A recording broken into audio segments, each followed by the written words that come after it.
தீராத விளையாட்டு பிள்ளை, கண்ணன் தீராத விளையாட்டு பிள்ளை, எங்கும் சுதந்திரம் என்பதே பேச்சு, எங்கும் சுதந்திரம். ஏவிஎம்மோட பேனரில் நாம் இருவர் சுதர்ஷனம் மாஸ்டர் அவர்களுடைய இசையில தான் பாட்டி முதல்ல பாடின சினிமா பாடல் கொலம்பியா ரெக்கார்ட்.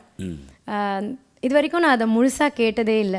நிறைய சொல்லி கொடுத்து ஒரு 4-5 மணி நேரங்கள் வந்து சாதகம் பண்ணுற சமயத்துலேயும் கூடவே இருந்து இவ்வளோ தூரம் நான் ஏதோ உங்கள் முன்னாடி இருக்கேன்னா என்னுடைய அம்மா திருமதி லலிதா சிவகுமாருக்கு நான் வந்து கடமைப்பட்டிருக்கேன். The one and only we welcome Nithyasri Mahadevan அவர்கள். Please welcome. இன்னைக்கு எங்கள் ஹீரோயின் நீங்கள் தான். உங்ககிட்ட நான் வந்து உங்களுடைய இசை ஆரம்பம் எப்படி, உங்களுக்கு இன்ஸ்பிரேஷனாக யார் இருந்தாங்க அப்படின்னு கேட்குறது கொஞ்சம் காமெடியாக இருக்கும்னு நினைக்கிறேன். ஏன்னா பாட்டி பற்றி தெரியாத இசை கலைஞர்கள் இருக்க மாட்டார்கள். சின்ன வயசில் நீங்கள் டெஃபினட்டாக சைல்டு ப்ராடஜி. சின்ன வயசில் எப்படி? சைல்டு ப்ராடஜிலாம் இல்லைங்க, நார்மல் சைல்டு தான். பட் எப்படி உங்களுக்கு அந்த இன்ட்ரெஸ்ட் கிரியேட் ஆன இயர் என்ன, அந்த பாடல்கள் என்ன? என்னுடைய தந்தை வழி பாட்டி வந்து கான சரஸ்வதி திருமதி டிகே பட்டம்மாள் அவர்கள். ஒரு பெரிய சாதனை பெண்மணி, அவங்க சொல்லவே வேண்டாம் அவங்களுடைய மேதா விலாசத்தை பற்றி. என்னுடைய தாய் வழி பாட்டனார் வந்து மிருதங்க மேதை பாலக்காடு திரு மணியையர் அவர்கள். 2 பேரும் பெரிய ஜாம்பவான்கள். இந்த மாதிரி ஒரு குடும்பத்தில் பிறக்கிறதே நான் வந்து ஒரு பெரிய பாக்கியம்னு நினைக்கிறேன். புண்ணியம்தான். என்னுடைய அம்மா திருமதி லலிதா சிவகுமார் அவர்கள் ஒரு தேர்ந்த பாடகி. என்னுடைய அப்பா திரு ஐ சிவகுமார் வந்து ஒரு சீனியர் மிருதங்கம் வித்வான். அதே மாதிரி என்னுடைய மாமா தாத்தா, அதாவது பாட்டியோட தம்பி வந்து சங்கீத கலாநிதி திரு டிகே ஜெயராமன், அவரும் ஒரு பெரிய மேதை. பாட்டி கச்சேரிகளுக்கெல்லாம் கூட போவேன் சின்ன வயசில். பின்னாடி உட்காந்துட்ருப்போம். அது ரொம்ப சின்ன வயசுலேயே ஒரு அந்த கச்சேரி டிசிப்ளின் அப்படின்றது அந்த ஃபேமிலியில் இருந்ததுனால 4 வயசு 5 வயசு இருக்கிற சமயத்தில் கூட அந்த 2.5 மணி நேரம் கச்சேரிக்கு பின்னாடி அமைதியாக உட்காந்து கொண்டு இருப்போம். ஒரே ஒரு கேப் மாத்திரம்தான், கூல் ட்ரிங்க்ஸ் வர சமயத்தில் கொஞ்சம் லேசாக குடிச்சுப்போம். அது வழி இல்லை.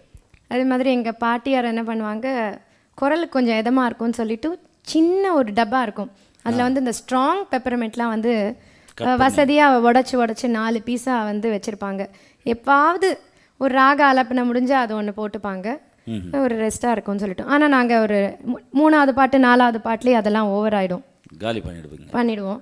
அதனால் பாட்டி வந்து மெல்ல ஆலப்பனை முடிஞ்சு இப்போ சாப்பிட்லான்னு திறக்கறச்சே காலியாக இருக்கும். இப்படி பின்னாடிலேருந்து ஒரு பார்வை பார்ப்பாங்க, அதுலேயே தெரிஞ்சிடும், ஓஹோ உங்கள் வேலை தானான்னு சொல்லுவாங்க. வேறு யாரும் தொட முடியாது. பட் அந்த நேரம் மாத்திரம் ஃபுல்லாக வந்து கச்சேரிலாம் கேட்டுட்ருக்கிறதுனால ஃபெமிலியராக நிறைய பாடல்கள் பாட்டி வந்து விடாத நிச்சயமாக கச்சேரிகளில் பாடுற பாட்டுகள்லாம். நான் ஒரு விளையாட்டு பொம்மையா, நான் ஒரு விளையாட்டு பொம்மையா, ஜெகன் நாயக்கியே உமையே உந்தனுக்கு நான் ஒரு விளையாட்டு பொம்மையா. இந்த பாடல். அதுக்கப்புறம் வந்து எப்படி பாடினாரோ, எப்படி பாடினாரோ அடியார், எப்படி பாடினாரோ அடியார், அப்படி பாட நான் ஆசை கொண்டேன் சிவனே, எப்படி பாடினாரோ பாடினாரோ. இந்த மாதிரியான பாடல்கள்லாம் வந்து பாட்டி பாட்டெல்லாம் வந்து சும்மா பாடிட்டே இருப்போம் சின்ன வயசுலேயே. பட் பாட்டி செல்லமாக இருக்கிறதுனால பாட்டி குருவாக இருக்கிறதுக்கு வாய்ப்பு இருந்ததா? பாட்டிக்கிட்ட நிறைய அதான் சொல்கிறேன், பாட்டி அப்போவே வந்து ரொம்ப வந்து பிஸியான ஒரு கலைஞர். அதே மாதிரி கொஞ்சம் வயசும் வந்து நிறைய வயசு இருக்கும், 60 தாண்டி தான் எனக்கு சின்ன வயசில் இருக்கிற சமயத்துலலாம் நிறைய கற்றுக் கொடுத்தது என்னுடைய அம்மா திருமதி லலிதா சிவகுமார். அம்மா தான் குரு. அம்மா வந்து கூடவே பாட்டியோடையே நிழலாக அத்தனை கச்சேரியிலையும் கூட பாடினவர்கள். பாட்டிக்கிட்டேயும் நான் ஒரு நிறைய உருப்படிகள் கற்றுட்டுருக்கேன். ப்ராக்டிஸ் பண்ணுற சமயத்தில் வீட்லேயே வந்து அந்த எக்ஸ்பர்ட் கைடன்ஸ்லாம் ரொம்ப இருந்திருக்கிற ஒரு பெரிய பாக்கியம் இருந்திருக்கு. 2 பேரும் என்னுடைய குரு. இருந்தாலும் வந்து உட்கார வைத்து நிறைய சொல்லி கொடுத்து ஒரு 4-5 மணி நேரங்கள் வந்து சாதகம் பண்ணுற சமயத்துலேயும் கூடவே இருந்து இவ்வளோ தூரம் நான் ஏதோ உங்கள் முன்னாடி இருக்கேன்னா என்னுடைய அம்மா திருமதி லலிதா சிவகுமாருக்கு நான் வந்து கடமைப்பட்டிருக்கேன். எத்தனையோ ஜன்மத்துக்கு அந்த நிச்சயமா இருந்துகிட்டே இருக்கும். பாட்டி அவர்கள் நிறைய மேடைகள் நீங்கள் பார்த்துருக்கீங்க. பட்டம்மாள் அவர்கள் இந்த ராகம் இந்த கச்சேரியில் ஏன் பாடலை அப்படின்ற ஒரு டெஃபினட்டாக அவங்க ரசிகைகள் எதிர்பார்த்த அந்த கீர்த்தனைகள் ஏதாவது நினைவு இருந்தால் 1-2.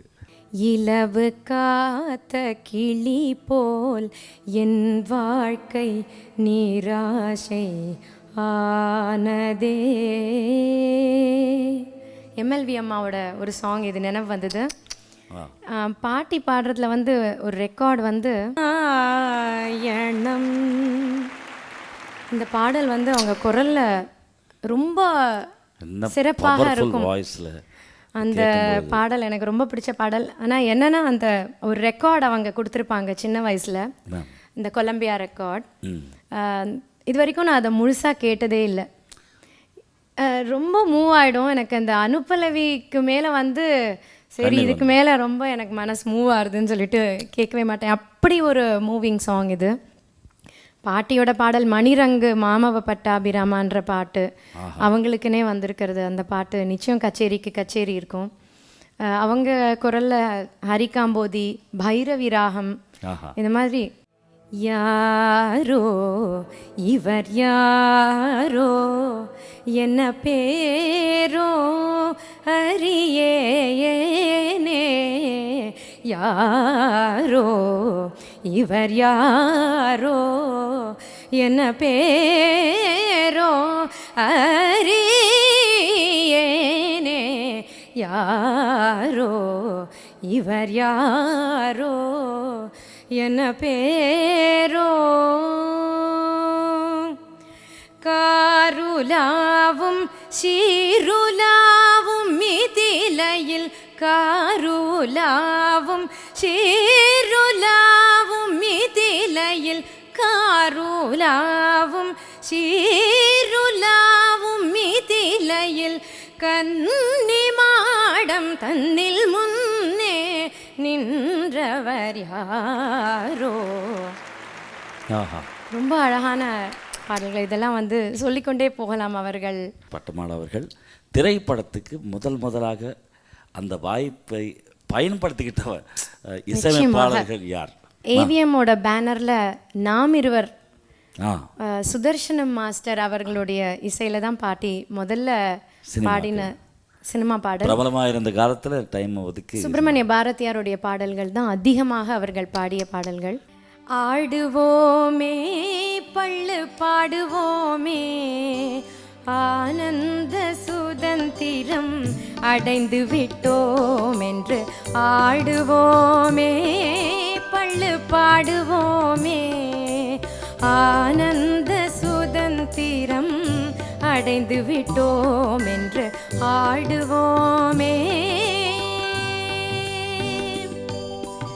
எங்கும் சுதந்திரம் என்பதே பேச்சு எங்கே. ஆஹா, ஃபேண்டாஸ்டிக். அவங்க சாயல் அப்படியே வருதுங்க உங்கள் வாய்ஸில். சம்டைம்ஸ் கேட்கும்போது உங்கள் ஆசீர்வாதம் தாங்க எதுவாக இருந்தாலும். அந்த ஓப்பன் சிங்கிங் அந்த ஸ்டைல் அப்படியே உங்களுக்கு ஆசீர்வாதம் பண்ணிட்டாங்க போல இருக்கு. எல்லாமே ரொம்ப ஹிட்டான பாடல்கள். தீராத விளையாட்டு பிள்ளை கண்ணன், தீராத விளையாட்டு பிள்ளை கண்ணன், தீராத விளையாட்டு பிள்ளை கண்ணன், தெருவிலே பெண்களுக்கு ஓயாத தொல்லை, தீராத விளையாட்டு பிள்ளை கண்ணன், தெருவிலே பெண்களுக்கு ஓயாத தொல்லை, தீராத விளையாட்டு பிள்ளை. தின்னப்பழம் கொண்டு தருவான் கண்ணன் தின்னப்பழம் கொண்டு தருவான், பாதி தின்கின்ற போதிலே தட்டி பறிப்பான். தின்ன பழம் கொண்டு தருவான், பாதி தின்கின்ற போதிலே தட்டி பறிப்பான். என்னப்பன் என்னையன் என்றால், என்னப்பன் என்னையன் என்றால், என்னப்பன் என்னையன் என்றால், அதனை எச்சில் படுத்தி கடித்து கொடுப்பான். தீராத விளையாட்டு பிள்ளை.